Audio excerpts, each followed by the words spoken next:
नमस्कार प्रिय मित्रों, जय श्री कृष्णा, राधे राधे। एक बार आपका फिर से यूट्यूब चैनल पर स्वागत है। रोज रोज संभोग की चाहत रखने वाले इस वीडियो को अंत तक जरूर देखें। जो भी पुरुष या स्त्री इस पूरी वार्तालाप को सुन लेगी, उसका घर कभी धन दौलत से खाली नहीं रहेगा। उसके घर में कभी भी धन दौलत की कोई कमी नहीं होगी। आप लोग बागेश्वर वाले बाबा और एक युवक की एक छोटी सी वार्तालाप को अंत तक जरूर देख लीजिएगा। उसके बाद मुझे आपसे कुछ भी कहने की जरूरत नहीं पड़ेगी। आप सब कुछ समझ चुके होंगे। आप इधर उधर की वीडियो देखते रहते हैं और आपको लोग बहका रहते हैं, लेकिन आज जो है वास्तव में आप समझेंगे कि वीडियो में आपको कुछ ना कुछ जरूर हासिल हुआ है। तो चलिए वीडियो को शुरू करते हैं। है बागेश्वर धाम। जो भी आपके इस चैनल को सब्सक्राइब और वीडियो को लाइक करें, उसके ऊपर आप अपनी सदैव कृपा बनाए रखना। दोस्तों, एक बार एक युवक बागेश्वर धाम में बागेश्वर वाले बाबा धीरेन्द्र कृष्ण शास्त्री जी के पास आया और बागेश्वर वाले बाबा से बोला कि हे बागेश्वर धाम वाले बाबा, मेरे मन में इतने गंदे विचार क्यों आते हैं? मैं नहीं चाहता कि मेरे मन में गंदे विचार आए, पर मेरे मन में हमेशा काम वासना के विचार चलते रहते हैं और मैं इनके बारे में सोच सोच कर बहुत परेशान हूं। मेरी ऊर्जा और समय यह सब सोचने में ही नष्ट हो जाती है और इन सब के विचारों की वजह से मैं कभी भी शांत नहीं रह पाता और मैं हमेशा ही स्त्रियों को देखकर मोहित हो जाता हूं। इन विचारों को अपने आप को रोक ही नहीं पाता। बागेश्वर वाले बाबा मुस्कुराए और उन्होंने उस युवक से पूछा, क्या तुम्हें पता है यह काम वासना होती क्या है? फिर लड़के ने उत्तर दिया और कहा, हे बागेश्वर बाबा, मैं यह तो नहीं जानता कि काम वासना होती क्या है, पर हां, यह जो भी है बहुत बुरी चीज है। फिर बागेश्वर वाले बाबा ने उस युवक से कहा कि सबसे पहले तो तुम्हें यह समझना है कि प्राकृतिक रूप से जो भी चीज हमारे अंदर है वह बुरी नहीं है। हमारे जीवन में उसकी कुछ ना कुछ जरूरत है। वासना कोई बुरी बात नहीं है। यह तो हमारे मन की एक भावना है जो हमें किसी ना किसी चीज की कमी का एहसास करवाती है और फिर हम उस चीज को पाने के लिए उस चीज की तरफ आकर्षित हो जाते हैं। जैसे अगर तुम्हारे पास धन की कमी है तो तुम में धन पाने की वासना उत्पन्न हो जाएगी। तो वासना कुछ और नहीं, बस एक प्रकार की कमी है जो कि एक प्रकार की जरूरत का एहसास है, और जब यह जरूरत शारीरिक हो तो हम इसे काम वासना का नाम देते हैं। युवक ने बागेश्वर वाले बाबा को कहा कि गुरुजी, मुझे काम वासना का मतलब तो समझ में आ गया, पर आप मुझे यह बताइए कि यह आती कहां से है और कैसे आती है। बागेश्वर वाले बाबा ने कहा कि काम वासना कहीं से आती नहीं है, यह तो हमारे अंदर ही होती है और इसका होना तो जरूरी भी है, तभी तो मानव जाति का विस्तार होगा। युवक ने कहा, जब यह हमारे अंदर ही है और जरूरी भी है तो फिर लोग इसे गलत क्यों बोलते हैं? बागेश्वर बाबा ने कहा कि यही तो समस्या है। लोगों ने काम वासना को गलत तरीके से सोच लिया है। इसे छिपाने की, दबाने की कोशिश करते हैं। काम वासना गलत नहीं है, बल्कि काम वासना का गलत तरीके से प्रयोग करना गलत बात है। लोग जिससे प्रेम करते हैं बस उसी के लिए जीने लग जाते हैं, उसे पाना ही अपना लक्ष्य बना लेते हैं और उसी के बारे में हमेशा सोचते रहते हैं, पर यह सब गलत है। बागेश्वर वाले बाबा ने युवक से कहा, क्या तुम्हें पता है जानवरों में भी काम वासना होती है? युवक ने उत्तर दिया, हां गुरुदेव, जानवरों में भी काम वासना होती है, क्योंकि जानवर भी तो आखिर अपनी पीढ़ी को आगे बढ़ाएंगे। बागेश्वर वाले बाबा ने कहा, तो फिर हम जानवरों की काम वासना को गलत क्यों नहीं कहते? युवक ने कहा, मुझे नहीं पता महात्मा, आप ही मुझे बताइए। बागेश्वर वाले बाबा ने कहा कि जानवर अपनी काम वासना का प्रयोग आनंद प्राप्ति के लिए नहीं करते, वह तो सिर्फ संतान उत्पन्न करने के लिए ही काम वासना का उपयोग करते हैं। जानवरों को प्रकृति ने इतनी समझ नहीं दी कि वह काम वासना को अपने सुख का आधार बना सके, जबकि मनुष्य अपनी समझ के बलबूते पर प्रकृति में पाई जाने वाली प्रत्येक वस्तु को अपने सुख के लिए प्रयोग करता है। हम इंसानों ने ही काम वासना को अपने सुख का साधन बना लिया है, जबकि प्रकृति ने तो हमें अपने वंश को आगे बढ़ाने के लिए दिया था। लेकिन इंसानों ने इसे अपने जीवन का परम लक्ष्य बना रखा है और इस तरह से काम वासना का भी लगाम हो जाना गलत है। युवक ने पूछा, गुरुजी जी, यह काम वासना हम पर हावी क्यों होती है? तब बागेश्वर वाले बाबा धीरेन्द्र कृष्ण शास्त्री ने कहा कि सुनो, अब जो मैं तुम्हें बताऊंगा उसे तुम ध्यानपूर्वक सुनना। काम वासना का सारा खेल तुम्हें समझ आ जाएगा। तुम्हें तुम्हारे सारे सवालों का जवाब मिल जाएगा। बस तुम्हें ध्यान से सुनकर समझना है। एक बार की बात है, एक आश्रम में गुरु और उनके शिष्य रहा करते थे, जो रोजाना आश्रम के बाहर स्थित गांव में भिक्षा लेने के लिए जाते थे। उस आश्रम का एक शिष्य जिस गांव में भिक्षा लेने जाता था, उस रास्ते में एक नदी पड़ती थी। एक दिन उसने देखा कि एक लड़का पेड़ के पीछे छिपा है। वह उस लड़के के पास गया और उससे जाकर बोला, भाई, तुम इस पेड़ के पीछे छिपकर क्या देख रहे हो? लड़के ने कहा, अरे, तुझे नहीं दिख रहा कि मैं क्या देख रहा हूं? तब शिष्य ने नदी की तरफ देखा तो वहां पर कुछ लड़कियां पानी भर रही थीं। वह लड़कियां 14-15 साल की होंगी। तब उसने उस लड़के से कहा, अरे भाई, वहां पर तो लड़कियां पानी भर रही हैं, इसमें छिपकर देखने वाली क्या बात है?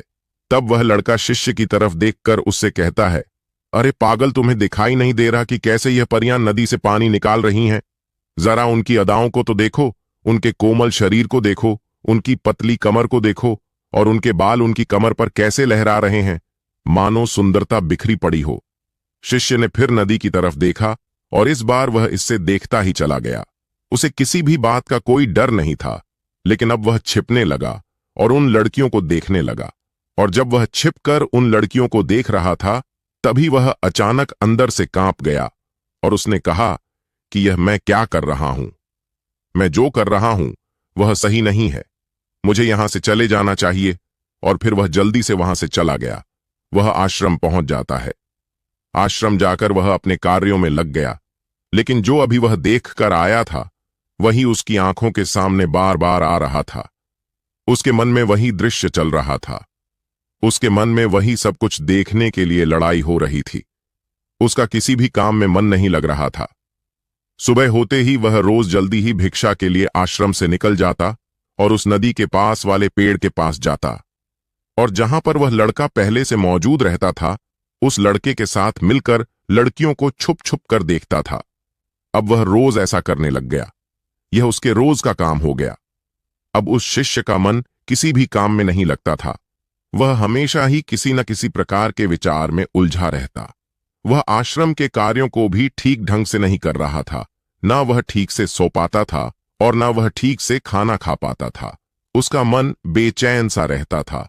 उसका मन बार बार उन लड़कियों के सौंदर्य को देखने के लिए तरसता था। जब गुरु शिक्षा देते तब भी उसका मन कहीं और विचारों में खोया रहता था। गुरु ने अपने शिष्य की इन हरकतों को जान लिया था। तब एक दिन गुरु ने शिष्य को अपने पास बुलाया और कहा कि आज से मैं भी तुम्हारे साथ भिक्षा मांगने चलूंगा। तुम और मैं साथ साथ भिक्षा मांगने चलेंगे। तभी शिष्य गुरु को मना करते हुए बोला, नहीं गुरुदेव, आप परेशान क्यों हो रहे हो? मैं अकेला ही ठीक से भिक्षा मांग सकता हूं। गुरु ने शिष्य से कहा कि ठीक है, तुम अकेले ही भिक्षा मांगने जाओ। शिष्य तुरंत वहां से भिक्षा मांगने के लिए निकल गया।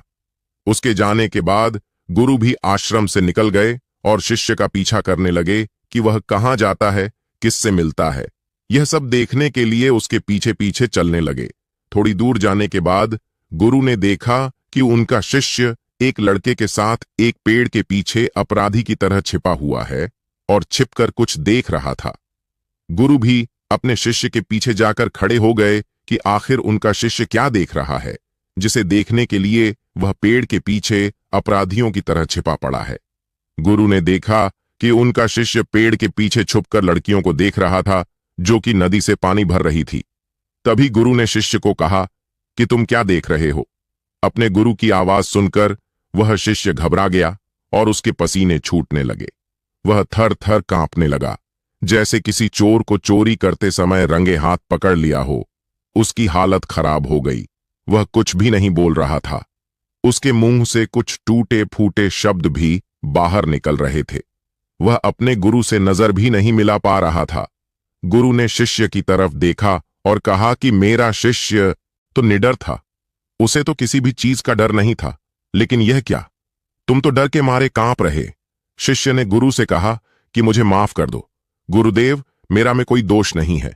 उस लड़के ने मुझे बहका दिया था, लेकिन आपसे मैं वादा करता हूं कि आज के बाद मैं ऐसा कभी दोबारा नहीं करूंगा।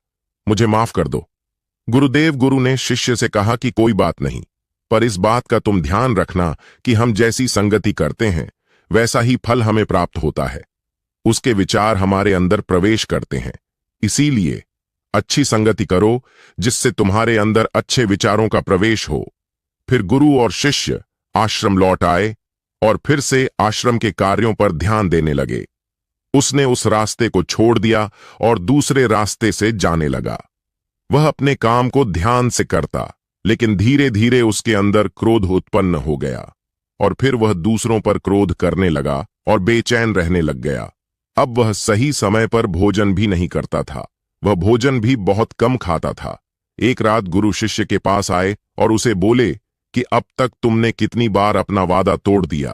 यह सुनकर शिष्य अपने गुरु के चरणों में गिर गया और रोने लगा। रोते रोते ही उसने गुरु से कहा कि गुरुदेव, मैं कई बार अपना वादा तोड़ चुका हूं, फिर वादा कर लेता हूं, लेकिन हर बार मैं वादा तोड़ देता हूं। मेरा मन मेरे नियंत्रण में है ही नहीं। मैं बहुत कोशिश करता हूं कि मैं अपने मन से सारे बुरे विचारों को निकाल डालूं, लेकिन मैं चाहकर भी ऐसा नहीं कर पा रहा हूं। फिर गुरु ने शिष्य को कहा कि चलो मेरे साथ। गुरु शिष्य को आश्रम के बगीचे में लेकर गए और शिष्य से कहा कि देखो, यहां पर कुछ नालियां बनी हुई हैं जिससे नदी का पानी इन पौधों तक आ रहा है और यह पानी एक निरंतर भाव से बह रहा है। क्या तुम इस पानी के बहाव को रोक सकते हो? शिष्य ने कहा कि हाँ गुरुदेव, मैं इस बहाव को रोक सकता हूं। फिर शिष्य ने मिट्टी उठाकर उस नाली में डाल दी। वह पानी थोड़ी देर के लिए रुक गया और फिर थोड़ी देर बाद उस मिट्टी के ऊपर से पानी बह गया। गुरु ने शिष्य से कहा, अरे यह क्या, यह तो पानी रुका ही नहीं। फिर शिष्य ने कुछ कंकड़ पत्थर उठाकर उस नाली में डाल दिए और फिर थोड़ी देर के लिए पानी रुक गया, लेकिन फिर थोड़ी देर बाद ही उन कंकड़ पत्थर के ऊपर से पानी निकल आया। फिर गुरु ने कहा कि यह क्या हुआ, पानी तो फिर से बह गया। तुम तो बोल रहे थे कि तुम इसे रोक दोगे। क्या हम किसी काम को रोकना चाहे तो क्या हम उसे रो नहीं सकते? तब शिष्य ने कहा, कोई बात नहीं गुरुदेव, मैं इस पानी को तो आपको रोक के दिखाऊंगा। वह फिर से एक बड़ा सा पत्थर लेकर आया और उसे नाली पर डाल दिया और पानी रुक गया। तब गुरु से कहा कि देखा गुरुदेव, मैंने कहा था ना कि पानी को मैं रोक दूंगा। मैंने पानी को रोक दिखाया, आपकी बात मैंने पूरी कर दी। गुरु मुस्कुराए और बोले, अच्छा जरा ध्यान से देखो, पानी रुक गया। क्या वह तो पीछे की नाली तोड़कर बाहर आ गया और अगल बगल से बह रहा है? और ध्यान से देखो, इस पत्थर को आगे भी आ गया और यह पानी अपना रास्ता बदलकर फिर से आगे की तरफ बह जाएगा। और फिर थोड़ी देर बाद ऐसा ही हुआ। फिर गुरु ने शिष्य को समझाया कि तुम्हारे साथ भी तो ऐसा ही चल रहा है। तुम बार बार प्रयास कर रहे हो, बड़े से बड़ा प्रयास कर रहे हो, पर हर बार तुम्हारा प्रयास टूट रहा है और यह हमेशा टूटता ही रहेगा। तुम कितना ना भी बड़ा पत्थर रख लो, लेकिन पानी तो अपना रास्ता बना ही लेगा। यह सब देखकर गुरु से कहा कि हे गुरुदेव, क्या कोई तरीका नहीं है जिससे मैं गंदे विचारों से बाहर निकल सकूं और यह मेरे मन में आए ही नहीं? गुरु शिष्य को एक नदी के पास ले गए जहां से उस बगीचे में पानी आ रहा था। गुरु ने शीशे से कहा, वह पानी इसी नदी से जा रहा है। अगर हम यहीं से उस रास्ते को बंद कर दें जहां से पानी बगीचे में जा रहा है, अब क्या हम पानी को रोक नहीं सकते? शिष्य ने कहा कि हाँ गुरुदेव, अवश्य ऐसा हो सकता है। मैं इस पानी को यहीं से बंद कर देता हूं, तब आगे की नाली में पानी जाएगा ही नहीं और फिर बगीचे में पानी जाएगा ही नहीं। फिर से नदी से जाने वाले रास्ते को बहुत मेहनत करके पत्थर और मिट्टी डाल डाल कर बंद कर दिया और गुरु से कहा कि गुरुदेव, मैंने पानी को बंद कर दिया है, अब यह पानी बगीचे में जाएगा ही नहीं। तब गुरु ने कहा कि अगर बगीचे में नहीं जाएगा तो पेड़ पौधों को पानी कहां से मिलेगा? उन पेड़ पौधों को तो पानी की आवश्यकता है और उन पेड़ पौधों में कुछ पेड़ पौधे तो ऐसे हैं जिनको रोज पानी की आवश्यकता है। वह तो मुरझा कर मर ही जाएंगे, उनका क्या होगा? पानी तो हमें खोलना ही होगा। शिष्य ने गुरु की बात सुनकर वापस नदी से जाने वाले पानी का रास्ता खोल दिया। तब गुरु ने शिष्य से पूछा कि अगर हम इस नदी के पूरे पानी को बगीचे की तरफ मोड़ दें तो क्या होगा? तब शिष्य ने जवाब दिया कि गुरुदेव, वहां पर जितने भी पेड़ पौधे हैं वह गलक नष्ट हो जाएंगे, वहां पर कुछ नहीं बचेगा। फिर गुरु मुस्कुराए और बोले, तुम इस बात को समझो कि हमें किसी भी चीज को रोकना नहीं है, बस हमें हमेशा संतुलन बनाए रखना है। कम पानी से भी पौधे नष्ट होते हैं और ज्यादा पानी से भी पौधे नष्ट होते हैं। हमारा जीवन संतुलन से ही चलता है। गुरु ने शिष्य से कहा कि अगर तुम्हें कहूं कि तुम आम के बारे में मत सोचो तो तुम्हारे मन में सबसे पहले किसका चित्र आएगा? शिष्य ने कहा कि गुरुदेव, मेरे मन में तो पहला चित्र आम का ही आएगा। गुरु ने कहा कि जब हम गंदे विचारों को जबरदस्ती रोकने का प्रयास करते हैं तो वह और मजबूती के साथ हमारे अंदर प्रवेश करते हैं और ज्यादा हमारे अंदर उठते हैं। इसीलिए हमें उन्हें कभी भी दबाने की कोशिश नहीं करनी चाहिए। फिर गुरु ने शिष्य को जाते हुए कहा कि हमारे गंदे विचार बुरे लोगों की संगति करने की वजह से भी आते हैं। कई बार क्या होता है कि कामुकता हमारे अंदर होती नहीं है, लेकिन कुछ अश्लील लोगों के साथ रहने की वजह से यह हमारे अंदर हावी हो जाती है। फिर शिष्य ने कहा कि गुरुदेव, आप सही कह रहे हैं, मैं अपने मार्ग से भटक गया था। फिर वह शिष्य उस रात बहुत ही चैन की नींद सोया। सुबह अपने कार्यों को पूरे मन से किया और फिर सुबह वह भिक्षा लेने के लिए उसी रास्ते से गया जहां वह लड़का आज भी पेड़ के पीछे छुपकर उन लड़कियों को देख रहा था। वह शिष्य नदी पर गया जहां वह लड़कियां पानी भर रही थीं। उसने उन लड़कियों से पानी मांगा। उन लड़कियों में से एक लड़की ने उसे पानी पिलाया और उस सन्यासी शिष्य के चरण छुए। शिष्य ने उसे आशीर्वाद दिया कि तुम्हारा कल्याण हो। उसका मन सकारात्मक ऊर्जा से भर गया। उसके चेहरे पर मुस्कान आ गई थी, जैसे कि उसे कुछ खोया हुआ वापस मिल गया हो। वह वापस अपने रास्ते से जाने लगा। तभी पीछे से वह लड़का आ गया जो पड़ के पीछे छुपा हुआ था। वह शिष्य के पास आया और बोला कि क्या बात है, आज तो तुमने नजदीक से दर्शन कर लिए, तुम तो मुझसे भी आगे निकले। तब शिष्य ने कहा कि हम हमेशा दूसरे के दर्शन करने में ही व्यस्त रहते हैं, अपने दर्शन कर ही नहीं पाते। तुम कब तक इस पेड़ के पीछे छुपते रहोगे? किसी को पसंद करते हो तो उससे बोल दो, अगर वह भी तुम्हें पसंद करती है, और शादी कर लो। पर उससे पहले तुम कुछ बन जाओ तथा अपने आप को पहचान लो। ऐसे अपना समय बर्बाद मत करो। फिर वह लड़का रोज उसे मिलने लगा और उस लड़के ने नदी पर जाना छोड़ दिया। और फिर वह लड़का अपने जीवन में कुछ बनने के लिए संघर्ष करने लगा। तो तुमने देखा संगति का असर क्या होता है। अपनी संगति बदलो, अपने विचार बदलो।